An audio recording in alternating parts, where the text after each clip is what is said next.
How you look or how you hold yourself can be a determining factor if somebody messes with you or not.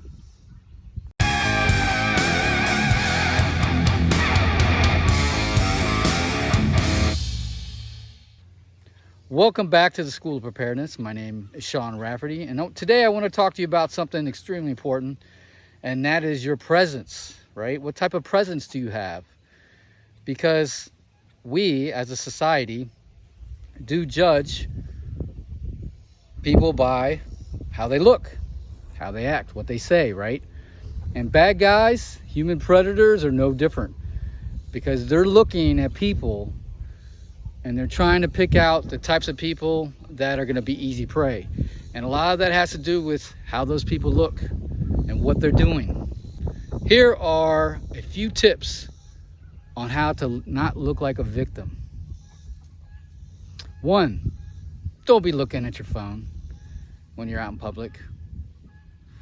You know I'm guilty of it just like everybody else, but pick your time and place to look at your phone, so you're not going to put yourself in a position where somebody's watching you and they're noticing that you're not paying attention to your surroundings.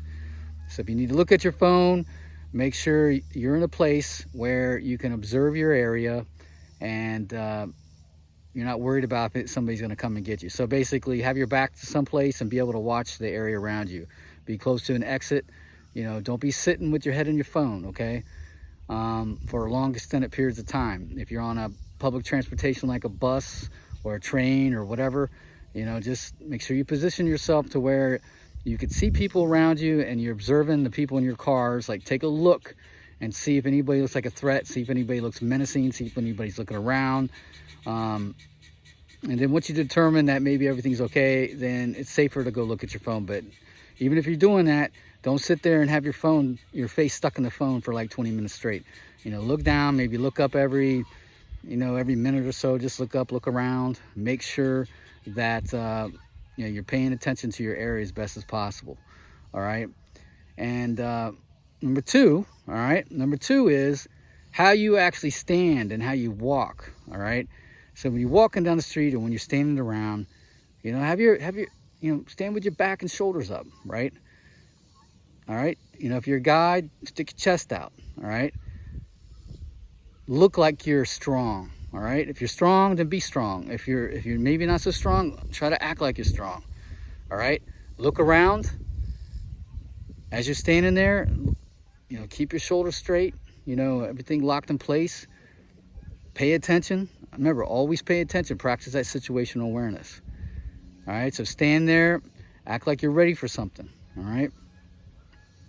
And once again, it's better if you place your back up against something where, like something where somebody can't come in behind you. So that way you only have basically 3 areas to watch, your fronts and sides. If you don't have a place like that and then you have to watch your back, then, just constantly keep turning, looking behind you as well as to the left and right of you. All right. Looking in front. Just don't stand there and just don't look down at the ground. Okay. Look around, because once again, if you're standing on the street corner, maybe waiting for the light to change so you can cross the street, or you're waiting for a bus and you're just standing there, you're looking down at your phone, or you're not paying attention to what's around you, it's easier for someone to come up and maybe hit you in the back of the head with something, or jump you, or try to rob you because you're not paying attention. All right. But if you're looking around and you're looking down the streets, you're looking down the sidewalk, you're looking wherever, and you're scanning the crowds and you're picking up on people, you might be able to see that threat, that potential threat, whoever it might be, a good distance away. So you could pick up on them from 100 feet away, or even maybe halfway down the block. You're looking around, looking at somebody and they look dangerous. Okay, you pick up on that. And if they see that you're noticing them and that you're paying attention, you're standing there with your back straight, you're not looking at your phone, boom, guess what? They might not want to mess with you, because a human predator is no different than a predator out in the wild, right? A lion is not going to chase and try to catch the strongest wildebeest, because they might get injured, right? They might get injured. They might not be able to catch it because it's strong, or maybe too fast. They're going to go for the weak, the old ones, the old ones that are injured, right?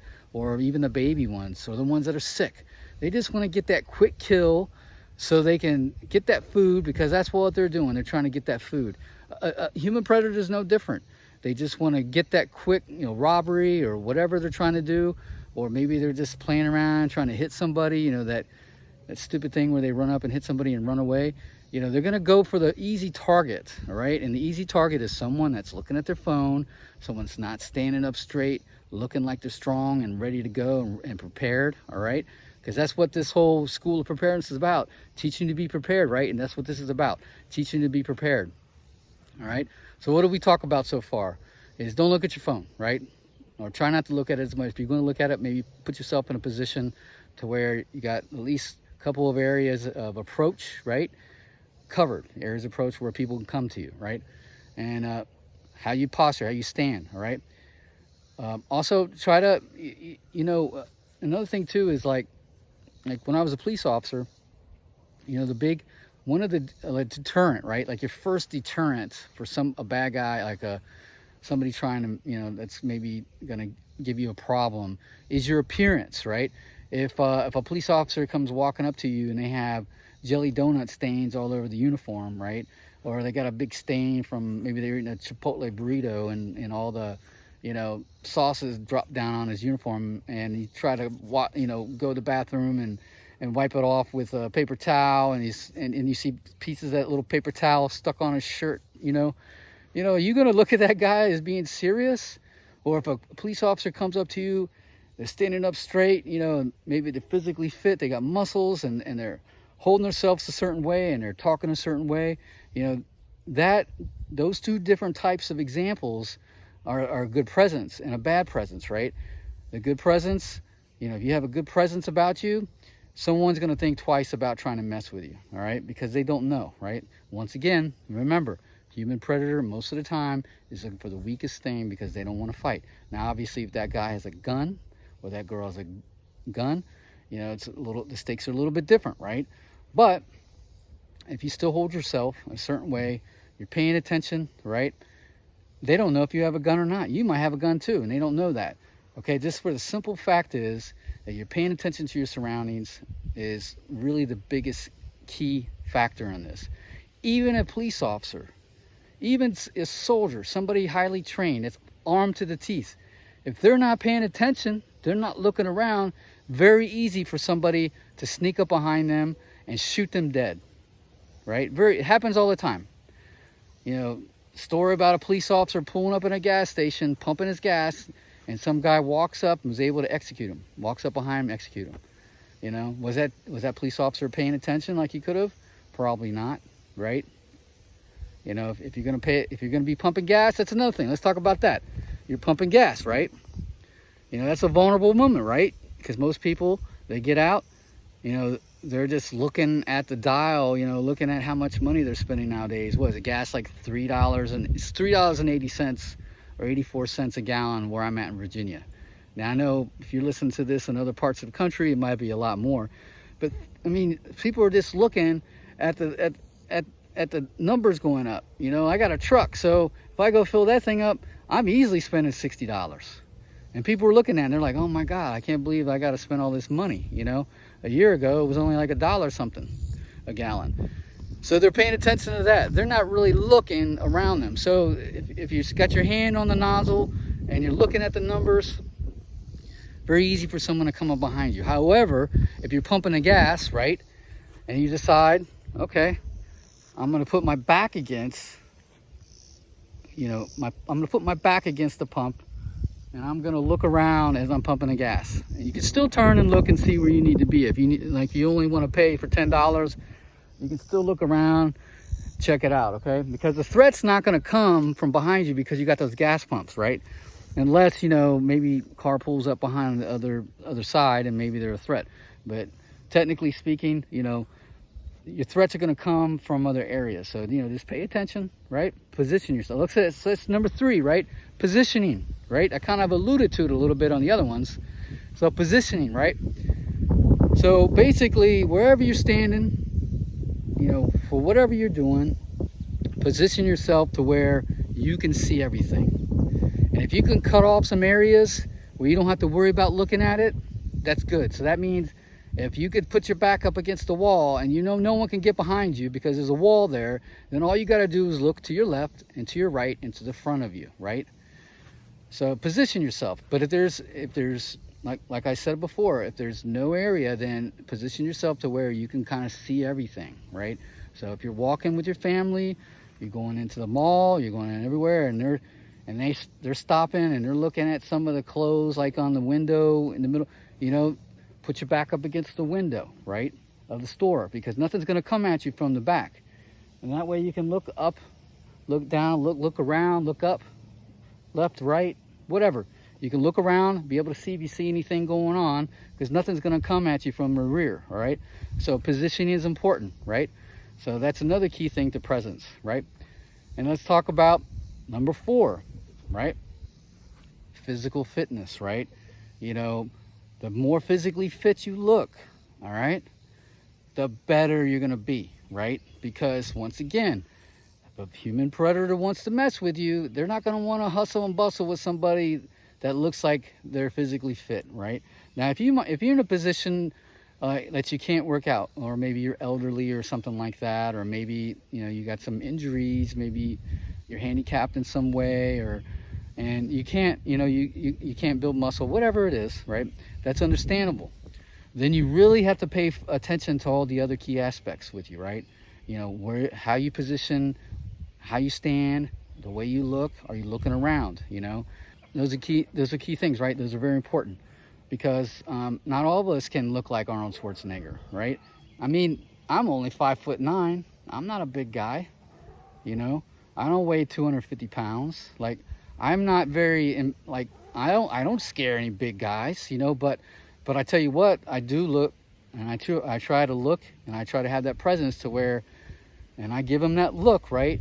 That, hey, you mess with me, you know, maybe you might beat me, but you're going to have a hard time doing it, and you're going to get hurt in the process. So let's go, I think, number 5, right? So how you're looking, right? Like your facial expressions. Now, and you know, you gotta be culturally sensitive to this, right? If you're in a culture to where if you give eye contact to people and they take that as a threat, you got to be cognizant of that, right? In other cultures, that's not a big deal. So, but if you're looking around and you scan your area and, you know, you have that focus on your face, maybe you briefly give somebody eye contact to let them know that you know they're there, right? That's another key tip, right? To having a good presence, right? Because, you know, you could be standing there, have your back straight, be positioned in the right way, not looking at your phone. But another good thing, like I said, is give them that quick little eye contact. You don't have to stare at them. You just let them know that you know they're there, right? Because if somebody's hanging out in the corner, right? Hanging out in the corner over there, and they're looking around, and they're trying to scan the crowd, and they're trying to pick out the weak people, right? The prey, their potential prey. They're going to look at, you know, they're going to look at the people not paying attention, the guys and the girls on their phone.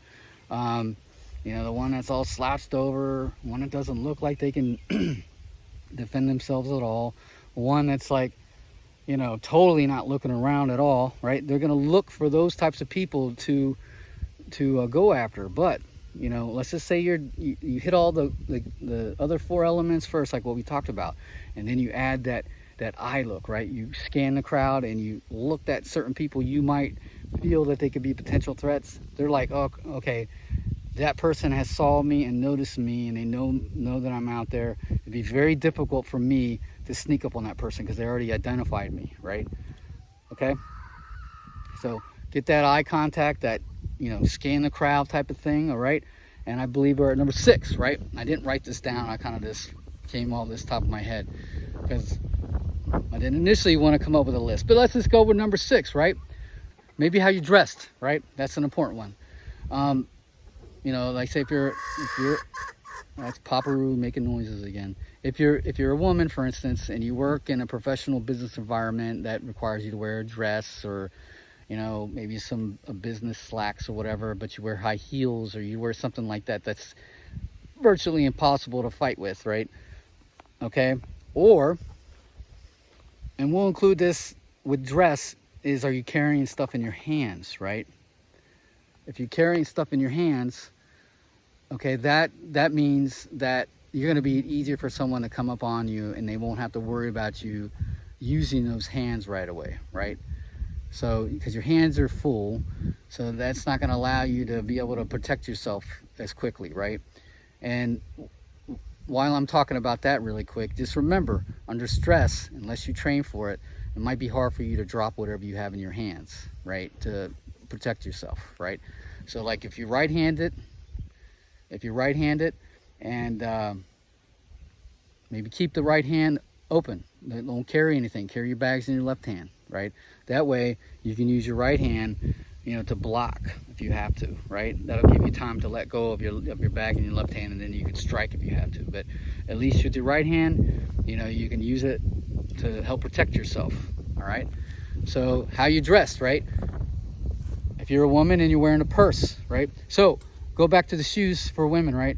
If you wear high heels throughout the day, well, maybe put some gym shoes or something in your purse, or I'm sorry, wear gym shoes when you're walking to and from work and in areas where maybe there's potential issues, right? And keep your high heels at your work, or put them in your purse or whatever. You carry a bag, boom, right? That way you can run and fight. Same thing with guys, right? If you're wearing some dress shoes that are slippery on the bottoms, you know what I'm talking about, and you can't really run and fight with them, maybe you should wear another pair of shoes until you get to work. Okay, who cares if you don't look cool, or you don't look, looking out of place because you have a pair of gym shoes on with your suit? Who cares? I mean, unless it's absolutely would destroy your reputation, right? So, you got to think, can I fight in this outfit? Can I protect myself with what I'm wearing? Can I run if I have to, right? Because, you want to try to get away from everything if you can. You don't want to sit there and try to fight somebody if you can avoid it, right? Because you can't control that. You can control running away and getting away from that person. You can't control what's going to happen in the fight, right? Unless, you're armed and you're able to use that first, right? But even then, that's not a guarantee either. So you can't control the outcome of a physical altercation, right? Because you never know what can happen in it. But you can control running from them, all right? Or avoiding it altogether, right? So if you're carrying a bag, right? If you're carrying a purse, backpack, whatever, carry it on one shoulder. Carry the strap on one shoulder. Don't string it across your body. Because if someone comes up behind you and grabs that bag and it's strung across your body like this, it's going to pull you down. So if you're a woman and they want to grab your purse and snatch it, all right, and you have it over your shoulder because you think it's more secure, and they pull you down on the ground, well, guess what? Now it's easy for them to, do whatever they want to. If they're trying to rape you, or they're trying to steal your purse, or maybe, attack you more, kick you in the face or whatever, it's easy. Pulls you down the ground. Same thing with a guy.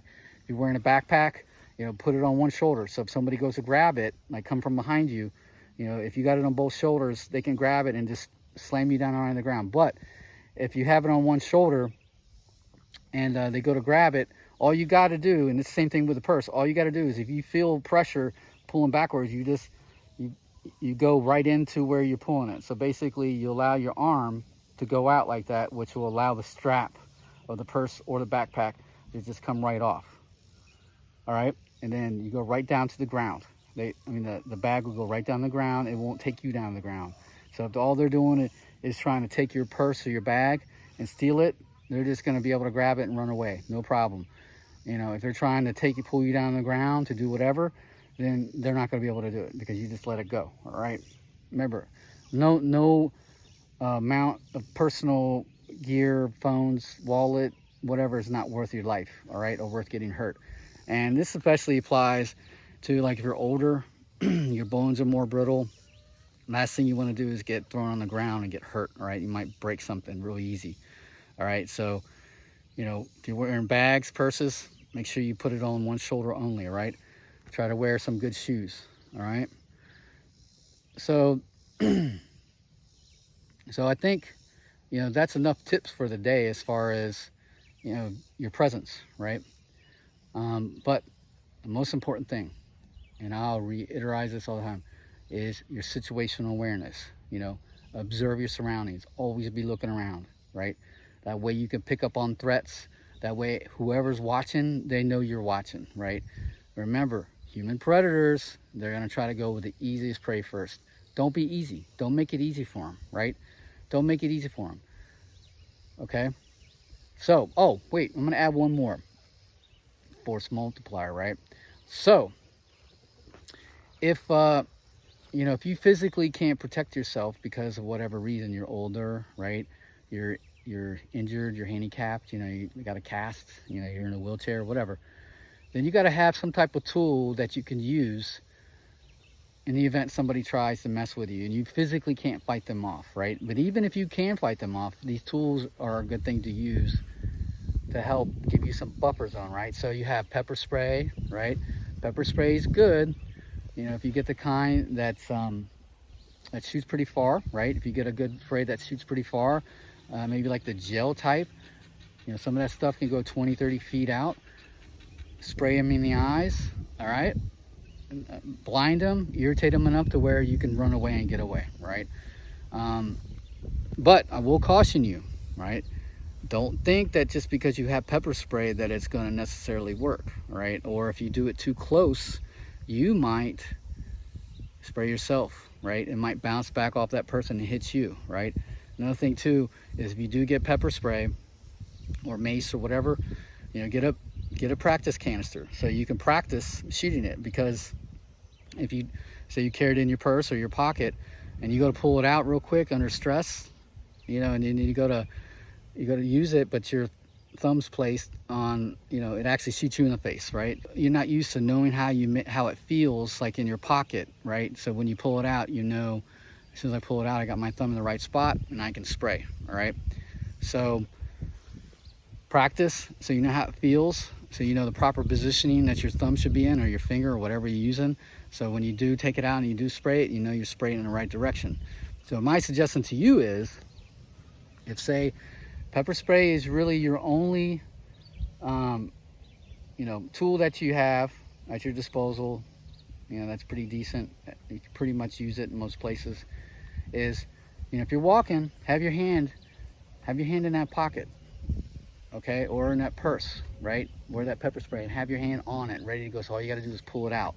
You don't have to sit there and try to find it, you know, try to juggle it and pull it out. Imagine if there's a potential, you know, you got a potential person messing with you and they're being very aggressive and you need to get them away from you or keep them at bay, and you're really afraid for your life. Imagine you trying to get in your purse or your coat pocket trying to get that pepper spray, and you think you're going to get it out in time, find it, and you think you're going to be able to find the right position that you're going to be able to spray it. Probably not. So think of it on those terms, right? And, you know, training under stress is an important thing to do, you know, under pressure, because that's the way it's going to be with whatever tool. If you have a handgun, same thing. You know, if you want to carry a baton or whatever, same thing. But you have to know whatever kind of tools you use, you must understand the weaknesses of them, the limitations of that tool, and what they can actually do to people, and how there is people that tool might not work on them very well, right? Some people have an extremely high tolerance of pain. Some people, the chemical irritant doesn't mess with them very much. Sometimes, you know, people are on certain types of drugs, or if they're mentally insane, you know, they have a high threshold of pain. There's all these factors that come into it. So you must know your limitations of those tools and how they might not work on certain people, because, you know, we'll get into this in other videos. If you go to use that pepper spray and you think, okay, that's gonna blind that guy and I'm not gonna have a problem, because I got sprayed in the face one time and I know it hurts and I couldn't see for like 2 hours. I'm gonna spray this joker in the face and he's just gonna leave me alone. Well, guess what?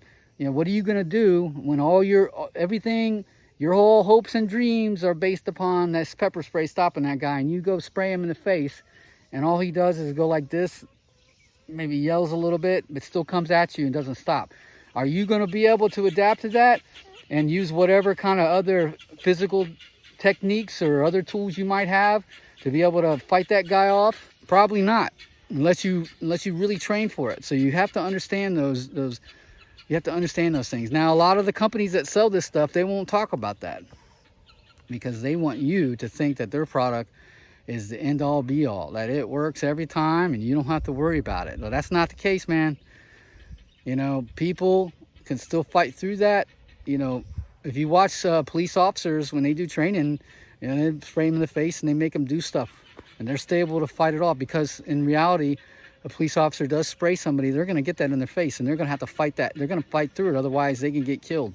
So if a police officer can do it, you know, some scumbag can do it. All right, so you have to be really, really, really conscious of that and understand that that's how it is. All right, so you know, have your force multiplier, right? Know how to use it, know its limitations. I just talked about pepper spray, and then, you know, you have stun guns and all that stuff. You know, that's a whole nother story. I might do a whole show about, you know, force multiplier tools that you could use. You know, handguns, same thing.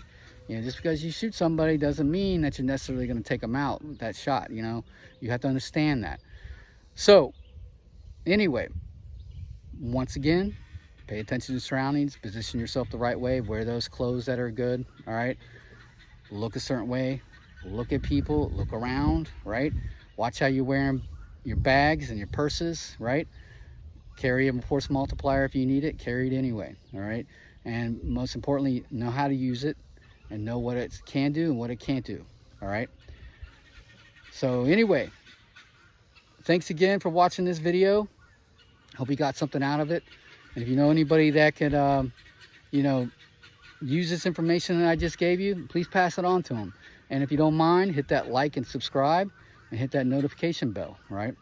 And, oh man, bug just flew in my eye. One of the downsides of having a chicken coop close by, because there's always a lot of flies and bugs, you know what I mean?